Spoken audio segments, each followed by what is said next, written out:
Dans le songe, Dieu peut nous parler des choses qui se sont déroulées dans notre passé, tout comme il peut nous parler des choses qui se déroulent présentement, mais aussi il peut nous révéler des choses à venir, c'est-à-dire notre futur.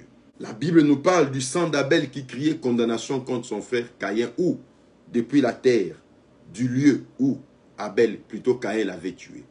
Dieu dit à Abel, je vois le sang de ton frère qui monte vers moi et qui crie condamnation contre toi. Alors ces esprits étaient en train d'agir. Et le bien-aimé est venu, c'était une maison de location, il loue. La deuxième nuit déjà, il commence à voir des choses. Il voit des femmes qu'on violait, des femmes qui criaient. Et tellement que le monsieur était ancré dans la prière, dans le monde des esprits, c'était un homme de prière. Son esprit a capté cela. Alors il va partager avec le propriétaire de la parcelle. Le propriétaire de la parcelle dit, le chantier là, c'était un vieux chantier. J'avais mis du temps, je ne savais plus construire. Alors c'était un lieu où les gens venaient prendre du chanvre. On m'a laissé entendre qu'il y avait des assassins là-bas et on tuait les gens. Il a dit oui, c'est ce que le Seigneur m'a montré. Heureusement que le bien-aimé, le propriétaire de la parcelle, c'est aussi un chrétien. Ils se sont mis d'accord, ils ont cherché les hommes de Dieu pour faire la délivrance de la terre. Oui, on délivre également des terres. Il y a des maisons qu'il faut délivrer. Il y a des parcelles qu'il faut délivrer. Il y a des terrains qu'il faut délivrer. C'est pourquoi un fils de Dieu digne de son nom, quand tu achètes une parcelle, il faut chercher à faire un service comme ça, de purification et de récupération du contrôle du territoire. De peur que ton séjour sur cette terre ne soit affecté négativement. N'avez-vous pas entendu de parcelles où quand les gens entrent, c'est-à-dire vous allez pour louer, je connais des quartiers comme ça. Quand vous allez pour louer, déjà les commissionnaires vous amènent là-bas, il y a les jeunes gens du quartier qui vous font des signes. Vieux. Dès que tu finis à causer avec les commissionnaires, ne t'en vas pas comme ça. Fais un tour et reviens. Consulte les jeunes du quartier, ils te diront des choses. Chez nous, il y a un adage qui dit c'est-à-dire, c'est seulement un étranger qui peut boire de l'eau polluée. Mais les gens qui vivent dans la cité ou dans la ville, dans le quartier, ils connaissent que dans ce puits-là, dans cet étang d'eau-là, il y avait un chien décédé là-bas. Je ne peux pas boire de cette eau parce qu'elle est sale. Mais toi qui viens de loin, tu peux boire. Tu peux en boire facilement. Voilà pourquoi il faut toujours t'informer. Et si tu fais un tour, tu reviens, tu rappelles les jeunes gens qui te faisaient des signaux, ils te diront une chose. Papa, es-tu marié? Tu vois la parcelle là? Ça c'est... Il y a eu au moins 6 locataires avant vous qui sont rentrés là-bas mariés avant une année déjà. Ils finissent toujours par divorcer. C'est-à-dire les couples qui rentrent là-bas unis, ils finissent par se séparer. Des esprits de célibat, des esprits de divorce, soit c'est des esprits de veuvage. S'ils ne divorcent pas, soit c'est le monsieur qui meurt ou la dame qui meurt. C'est des réalités, ça c'est du moins l'historique que je vous donne des personnes qui ont eu à vivre dans cette parcelle avant vous. Il y a des maisons comme ça, vous entrez unis, mais jamais les gens qui rentrent là-bas sortent toujours en couple. Ils sortent toujours séparés. Pourquoi? Parce qu'il y a eu des choses, des cérémonies. Il y a eu des dédicaces. Cette terre-là a été consacrée peut-être à des esprits de sirènes, à des esprits de célibat et de divorce.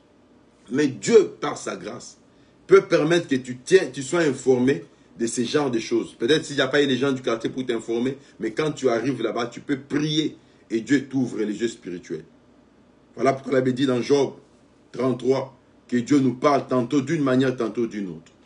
Pour nous préserver nos âmes de la fosse. Pour nous donner des avertissements, il vous avertit. Attention, la terre n'est pas bonne. Et maintenant, quand elle n'est pas bonne, vous avez plusieurs possibilités. Mais ne passez pas directement à l'acte. Posez maintenant la question à Dieu qui vous donne une orientation, une directive. Parce qu'il y a des moments où Dieu peut vous dire, engagez-vous dans le combat. Priez, prenez possession de la terre. Et là, vous faites les services nécessaires. Ce sont ces genres de services qu'on va faire sur notre chaîne YouTube, Patrick Alala. On va vous donner la plupart, quelques directives sur notre chaîne YouTube, Patrick Alala. Juste après l'émission là, veuillez vous abonner à notre chaîne YouTube, Patrick Alala, pour avoir certaines directives. On va faire des services de prière là-bas. Soit mes amis peuvent vous dire de prier, affronter le combat. Parce que ce n'est pas toujours que Dieu nous recommande de combattre. Il y a également certaines batailles où Dieu nous dit non, fouillez, déplace-toi. Quand Dieu nous révèle, ce n'est pas seulement pour qu'on puisse affronter. Il peut également nous révéler des choses et vous dire de les fuir. Souvenez-vous de Joseph, l'époux de Marie, la mère de Jésus. Dieu lui a révélé qu'il y avait un adversaire qu'on appelait Hérode. Mais quand Dieu a constaté que l'adversaire est dangereux, il est plus fort, Dieu a dit à Joseph, il y a Hérode qui planifie les mauvais projets contre l'enfant qui vient de naître. Allez, prends l'enfant et Marie, sa mère, fuyez en Égypte. Dieu peut soit te dire de quitter, de chercher notre maison. Sois toujours sensible et attentif à la voix de Dieu. Je ne sais pas si je suis en train de parler à quelqu'un. Quand Dieu te révèle des choses comme ça, en songe souvent, pendant des visions nocturnes, même diurnes pendant tes moments de sommeil, sois sensible. Cherche à comprendre d'abord le fond du message. Et quand tu as compris le fond du message, pose maintenant la question à Dieu pour avoir la directive. Soit il peut te recommander de prendre possession du territoire. Même si c'est une parcelle achetée, il peut te dire de vendre la parcelle, tu la vends. Et tu achètes une autre parcelle. Mais s'il te dit de déraciner, de détruire les hôtels, tu peux t'élever et commencer à détruire. Là, c'est encore un service. Je vous dis que tous les hôtels ne sont pas détruits seulement par des prières. Il y a des hôtels que tu peux détruire par des prières, mais il y en a également d'autres, il faut de certaines cérémonies. La prière, mais tu associes à certaines pratiques bibliques. Et selon que l'Esprit de Dieu te mettra à cœur. Quelqu'un me dira, papa, et comme Jésus-Christ n'a pas guéri tous les malades par la prière. Certains malades, il a craché comme ça. Oh, il a fait la boue. Il a appliqué au niveau des yeux. Et puis il dit, va te laver au réservoir de Siloé. Ce n'était pas tous les malades auxquels il avait imposé les mains pour être guéri. C'est pourquoi un enfant de Dieu doit être sensible à la voix de l'Esprit. Donc, va voir la révélation de certaines terres sur lesquelles vous habitez. Il y a certains quartiers où vous arrivez comme ça. Le comportement et du monsieur, et de la dame, et de toute la famille, des enfants change. Parce que le territoire a été consacré, par exemple, au banditisme et à la débauche. Même en Europe, il y a certains coins réputés, des coins des prostituées. Des coins d'ambiance. C'est-à-dire qu'il y a des esprits qui sont dans des carrefours consacrés à ces genres d'ambiance. Il y avait certaines villes dans la Bible telles que Babylone, une ville d'ambiance, de séduction, de prostitution et de magie. Voyez-vous. Vous quittez votre coin, là vous louez, vous avez une parcelle dans un quartier comme ça. Dès que vous arrivez, Dieu peut vous révéler des réalités spirituelles. Et si vous ne savez pas prendre possession ou vous laissez conduire par la voix de l'esprit, vous risquerez de voir, vous et vos enfants, changer de mentalité, de comportement et les gens vont commencer à s'étonner. Est-ce que c'est eux de personnes d'autres? Des enfants ils commencent à prendre du chanvre, des jeunes filles qui commencent à s'habiller en mini-jupe, fente avec tous les sous-vêtements exposés. Et vous ne comprenez pas. Je vous ai donné le témoignage d'une famille qui venait me rendre visite à l'église là-bas. C'était une famille nombreuse. Un papa qui était cadre à la CFCO, je pense, une compagnie de chemin de fer là-bas, au Congo, Brazzaville, à Pointe-Noire. Le papa est venu, mais j'avais pitié de ce papa. Ils étaient bien avec sa femme et ses enfants. Mais ils ont acheté une parcelle dans un quartier un peu plus reculé. Et là-bas, les jeunes gens prenaient du chanvre. Il y avait également beaucoup de sorciers. Les mamans du quartier ont remarqué qu'il y avait une famille des riches qui étaient venus, qui étaient en plein chantier, en train de construire leur maison là-bas. Allez, ils se sont mis à jalouser la famille. Ils ont cherché la voie d'entrée. Et ils se sont réunis la nuit. Ils ont cherché à attaquer, à combattre les fils aînés. Comment est-ce qu'ils l'ont attaqué? Ils ont envoûté les garçons. Les garçons s'étaient familiarisés avec les jeunes gens du quartier qui l'ont invité à ce qu'on appelle une Nganda Diamba. Un coin où on prend du chanvre. Le chanvre envoûté. Le jeune garçon est parti prendre du chanvre là-bas. Il a pris le chanvre. Première fois. Deuxième fois. Il n'a pas pu maîtriser la chose. Il est resté accro au chanvre. Mais ça lui a créé des problèmes au niveau de la tête. Et le petit est devenu comme un petit fou, détraqué mental. Un combat qu'il n'avait pas auparavant. Et l'enfant commençait à menacer les parents. Quand la tête, ces trucs-là le prennent dans la tête, allez, il tombe sur son père, il va froisser son père. Des fois, il donne des coups. Tantôt, c'est sa maman. Ils sont allés voir le médecin, ça n'a pas marché. Ils étaient contraints de venir à l'église. Et on a commencé à les suivre par rapport à la délivrance de l'enfant.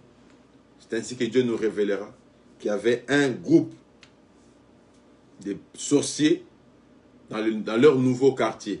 C'était encore un chantier. Voyez-vous? Une bénédiction, mais qui se fait suivre d'un malheur et qui apporte le chaos dans la maison. Si ses parents pouvaient prier, s'il leur avait révélé cela pendant la nuit, peut-être qu'ils allaient changer de terrain. Ils pouvaient vendre les terrains et acheter ailleurs. Mon peuple périt faute de connaissances. Mais à travers les songes, Dieu peut te révéler des réalités comme ça, cachées. Des choses qui se sont faites dans ta vie. C'est pourquoi il faut faire très attention quand vous faites des rêves où vous êtes toujours au même endroit. Vous rêvez, vous faites des rêves, des choses qui se répètent. Mais je vous ai toujours dit, il y a certaines personnes qui ratent leur délivrance à cause des choses de l'église locale. Hein, ça, c'est notre église. Je ne peux pas suivre la délivrance. Bien aimé, tu peux aller prier dans une église où le pasteur n'a pas une grâce quelconque. Mais ton problème nécessite que tu puisses bénéficier de la grâce de Dieu dans la vie d'un autre pasteur. Vas-y, suis la délivrance et reviens. Ce n'est pas une prostitution spirituelle. Ton pasteur ne sait pas interpréter les songes. Mais toi, Dieu te révèle des combats que tu as par rapport, il te les révèle dans les songes. Mais ton pasteur ne sait pas comprendre ça. Il y a des pasteurs qui ne croient pas à tout ça. Il y a des ceux-là qui vous disent seulement que nous sommes au temps de la grâce. Déjà, le sang de Jésus a coulé. Jésus nous a délivrés de tout. On est déjà délivrés. On est déjà délivrés, mais il y a des faits qui prouvent dans ta vie noir sur blanc que tu as des problèmes sérieux. Il y a des pasteurs qui ne croient pas à la délivrance. Ici aux États-Unis, j'étais quelque part à Illinois. Je faisais un débat avec un pasteur américain. On partageait sur la parole de Dieu. Il voulait qu'on puisse travailler ensemble. Moi, je lui ai dit, nous croyons en Jésus-Christ de Nazareth, qui est le même hier, aujourd'hui, éternellement. Hier, il guérissait les malades, aujourd'hui, il guérit, demain, il guérira. Hier, il a chassé les démons, aujourd'hui, il chasse les démons. Ah, nous ne chassons pas les démons. Il dit, ici, là, nous ne voulons pas ce genre de prière, il faut laisser les démons tranquilles. Nous, ici, là, on ne chasse pas les démons, on ne tourmente pas Satan. Il me l'a dit clairement, mes amis. Et c'était le jour où on s'était séparés. Je leur ai dit merci beaucoup, continuez bien, et moi je suis parti. Je n'ai plus mis mes pieds là-bas. Parce que comment se fait-il quelqu'un qui sécurise les démons et qui protège Satan? Mais c'est une église. Et il y avait plein de nos frères africains là-bas parce qu'ils faisaient des dons et des cadeaux. Je leur ai dit restez avec vos cadeaux, restez avec vos dons. Je n'ai pas vu Jésus-Christ de Nazareth. Jésus-Christ a dit c'est lui qui n'est pas contre nous, il est avec nous. Mais comment peut-il être avec les démons et être également avec Jésus, défendre les démons et défendre Jésus? J'ai compris que c'était les œuvres de Satan. Et il y en a beaucoup comme ça. Il se peut que vous priez dans une telle église. C'est un problème pour vous. Cherche ta délivrance. Nous parlons des prisons spirituelles. Et de ces genres de prisons, Dieu peut nous les révéler à travers les songes. À travers notre moment de sommeil. C'est pourquoi mon frère et ma soeur, il faut prier que Dieu te parle aussi. Des gens ont perdu des destinées. Soit parce qu'ils ont eu des révélations, mais n'ont pas pu combattre ou prier ou se comporter en conséquent par rapport aux révélations que Dieu leur a données. Dieu parle, cependant, tantôt d'une manière, tantôt d'une autre, mais l'on n'y prend point garde. Mais ma prière est que Dieu t'aide à comprendre et à discerner des choses. J'aimerais que tu pries avec moi. Dis à l'Éternel des armées, Seigneur, à partir de ce jour, je te prie d'ouvrir mes yeux, que je voie et que je sois informé des réalités spirituelles de la terre où je vis, de la parcelle que j'ai achetée, du studio ou bien de l'appartement que je loue, de la parcelle que j'ai achetée au pays. Donne-moi des révélations, des réalités importantes, des choses pouvant affecter négativement notre séjour, notre destinée pendant notre séjour sur cette terre. Seigneur, révèle-nous si la terre est saine ou si elle est envoûtée ou maudite. S'il y a des esprits de réclamation, si mon séjour sera paisible ou sera tourmenté. Il y a des maisons, quand vous arrivez, tous les jours, vous faites des cauchemars, des cauchemars. Peut-être des personnes qui ont habité avant vous, ils ont dédié la maison à des esprits maléfiques. Ils ont fait des cérémonies de magie.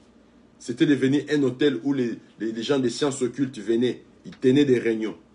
Chaque nuit, ils faisaient des encens, ils faisaient des invocations. Et quand toi, tu arrives là-bas, un enfant de Dieu qui a un esprit éclairé, Dieu va te révéler le climat, l'atmosphère spirituelle du lieu où tu habites. On va d'abord demander à Dieu de t'ouvrir les yeux. Dis à Dieu, parle-moi, révèle-moi. Sinon, tu ne peux pas voir, mais tu vas commencer à subir l'effet. Les enfants qui tombent à tout moment malades. Il y a des personnes, quand ils habitaient ailleurs, ils étaient bien, mais depuis que vous êtes dans la nouvelle maison, là, vous chamaillez à tout moment. C'est des tensions entre messieurs et dames, incompréhension entre parents et enfants. Prie, dis à Dieu, Seigneur, révèle-moi des réalités spirituelles cachées. Des choses cachées, Seigneur, qui se sont déroulées avant moi, ici sur cette terre. Demande à Dieu de t'ouvrir l'œil spirituel. Demande à Dieu de t'ouvrir l'oreille spirituelle. Demande à Dieu de te révéler des choses cachées. J'aimerais que quelqu'un prie, qui dise à Dieu de lui parler. Est-ce que tu peux parler à Dieu? Est-ce que tu peux demander à l'Éternel de t'ouvrir l'œil spirituel? Est-ce que tu peux demander à l'Éternel de te révéler également des réalités comme ça? Abonnez-vous à notre chaîne YouTube, Patrick Alala, et vous serez bénis. Sur notre chaîne YouTube, la photo de profil, l'homme de Dieu est assis sur une chaise en bois, habillé en veste noire, chemise jaune. Cliquez sur s'abonner et sur la cloche de notification pour être informé chaque fois qu'une nouvelle vidéo sera mise en ligne. Que Dieu vous bénisse, qu'il vous bénisse richement. Je vous dis merci de nous avoir suivis.